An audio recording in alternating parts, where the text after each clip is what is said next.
So Zip is looking to go for a dual listing in the US. I want to dig deeper and talk about the pros and cons of going for a dual listing in the US. On the same note, since the last time I made a video on Zip, Zip has been going on a tear, breaking through the $10 mark, and as of recording this video, they were trading at $11.12.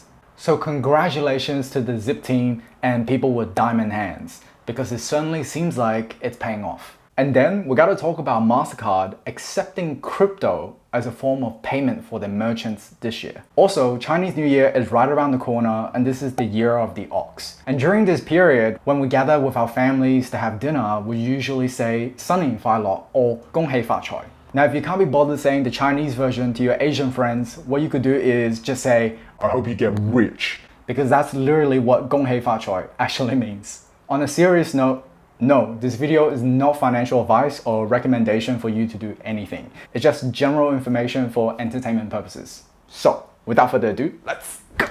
Let's first talk about how dual listing works. Before a company lists in another exchange, the investment bankers will essentially pitch the company to a bunch of institutional investors, university endowment funds, pension funds, basically people or institution with a lot of money. The idea here is for the investment bankers to get a pulse check on whether these institutional investors feel like this or feel like this when it comes to the company who do want to dual list. And during this phase, the bankers will also go back to the company and talk about whether this is the right time for a move like this.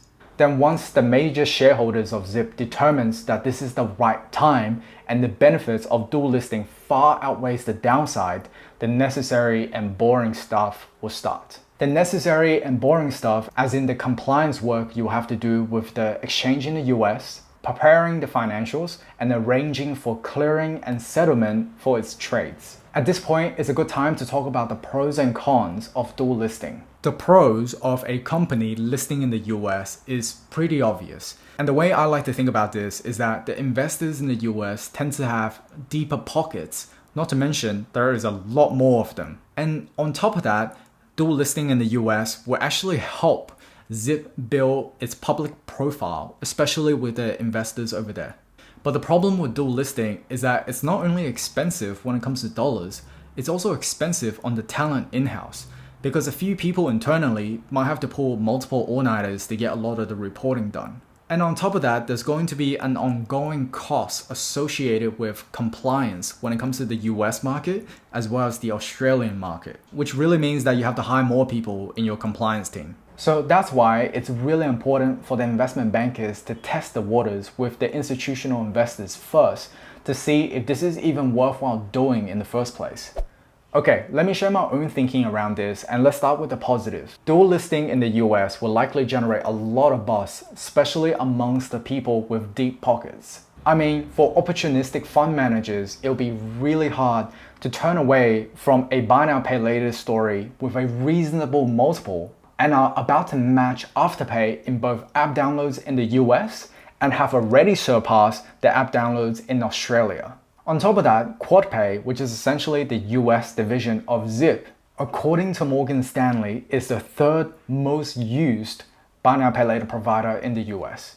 And one more thing, as Zip grow its public profile and their brand with the American investors, that might actually translate into more commercial opportunities for Zip to capitalize on. That could come in the form of more partnerships or more merchants. So I think it's a reasonable observation that if the goal is to close the valuation gap between Afterpay and Zip, the likelihood of that happening is pretty high in my opinion. The question is, how much of that valuation gap will it close? That's almost impossible to know, and I am not a wizard. But here are a few of my own observations that I think will hurt Zip's chances to close that valuation gap. Firstly, how much of that valuation gap is a sentiment problem versus a total transaction volume and also a revenue growth problem? And by the way, this comps table is not updated because I don't have the latest Zip or Afterpay results. I'll update this comps table as soon as I get more updated results. The point I'm trying to get at here is that by dual listing in the US, Zip is likely going to close some of the valuation gap. But then it will get to a point where, hey, Afterpay's total transaction volume is almost more than 3 times Zip's, and the revenue growth is more than doubled compared to the previous year. Secondly, let's say Zip goes through with their dual listing in the US and it generated massive shareholder value in the short term. What's stopping Afterpay to do the exact same thing? I'm not saying they will, I'm just saying that if Zip proves that by them going to the US and be able to generate massive shareholder value, then I think it's a reasonable observation that Afterpay can also do the exact same thing. And thirdly, compared to Afterpay, people in the US actually know Zip as QuadPay, so there'd be a period where investors will need to acclimatize to the fact that, hey, QuadPay is actually part of Zip. And what I'm trying to say there is that the valuation might be a little bit discounted there just because Zip has a fragmented brand and Afterpay has a more unified brand. Look, I probably sound like a jackass at this point, and I'm really not trying to be the party pooper here. But I've always found it really helpful to look at the situation with different lenses. And if you think I'm not reasonable with any of my observations, talk to me in the comment section below. At the end of the day, Zip is one of our proudest treasures in Australia. And they are literally letting the world know that Aussie tech companies could be just as good as US tech companies. As a proud customer, yes, I do Zip some of my stuff from time to time. I just want to say congratulations again to the Zip team for what they've been able to achieve. And I'm rooting for them to win from the sidelines.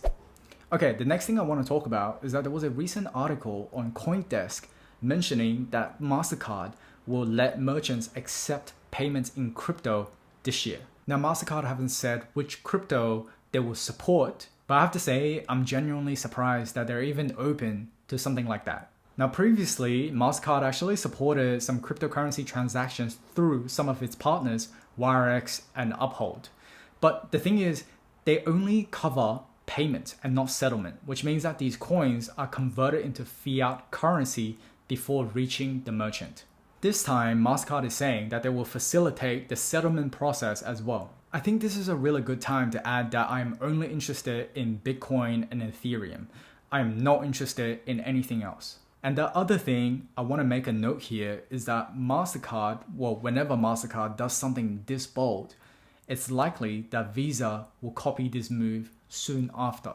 This trend is actually talked about pretty extensively in Jim McKeevely's book called The Innovation Stack. So Jim is a co-founder of Square, and he actually recounted his own experience trying to work with MasterCard and also Visa in the early days of Square. Nevertheless, to see MasterCard to go through with something like this is essentially endorsing crypto as a form of payment system. So thank you for watching this video all the way to the end. If you want to support the channel, not to mention access to additional content pieces and be part of my fortnightly Q&A, consider supporting the channel via Patreon. Nevertheless, if you have learned something new, remember to gently smack the like button right there, subscribe to my channel so that when I release future videos, you be the first one to know. Until next time, my name is David. Otto will always do the honors, and see you very, very soon.